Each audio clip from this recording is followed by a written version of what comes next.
ఈయన పోతానంట చెప్పులెత్తుకపోయేలాగా చూస్తున్నాడు. ఈ చెప్పులెత్తుకపోవడం అర్థం కాదు, నాకైతే అర్థం కాదు. ఇది కాంగ్రెస్ కల్చర్ గా వచ్చింది.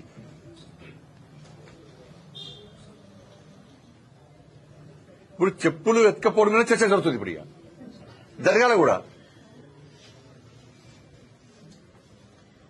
2023 డిసెంబర్లో రాష్ట్ర ముఖ్యమంత్రి గారు ప్రధానమంత్రిని కలిశారు. 2024 జూలైలో రాష్ట్ర ముఖ్యమంత్రి గారు ప్రధానమంత్రిని కలిశారు. మొన్న ఫిబ్రవరి 2025లో కూడా రాష్ట్ర ముఖ్యమంత్రి గారు ప్రధానమంత్రి గారు కలిశారు. ఇక మంత్రులను పోయినప్పుడల్లా కలుస్తున్నారు మంత్రులను. నిన్న కూడా లాస్ట్ కు హైదరాబాద్ నితిన్ గడ్కరీ గారు కూడా కలిశారు.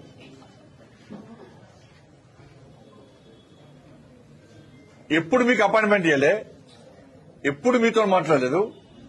చెప్పులు ఎత్తుకపోయేటోళ్ళక ఎప్పుడు చూసారు, ఎవరు చూసారు? మేము చేతకానుడు అయితే రిజైన్ చేసి ప్రజలకు క్షమాపణ చెప్పమని డిమాండ్ చేస్తాను. నీకు చేతకాదు కదా. నువ్వు 2024 ఎన్నికల కంటే ముందు ఏ ప్రగల్భాలు పలికినవో, ఏ హామీలు ఇచ్చినవో, ఏ మాటలు చెప్పినవో ఇవన్నీ నేను చేయలేను అని బేషరతుగా క్షమాపణ చెప్పి ముక్కు నేలకు రాసి తప్పుకో. శాతనుడు వస్తాడు, ఎవరో చేస్తారు, ఇంకేముంటుందండి. లేదంటే నీకు సిగ్గుమాలిన పద్ధతిలో నువ్వు అట్లా కొనసాగుతా అంటే సందర్భం వచ్చినప్పుడు కర్రగాల్చి వాత పెడతారు, భరిస్తారు. ఏం చేస్తారు ప్రజలు? పాపం ఓట్లు వేసిన గర్భానికి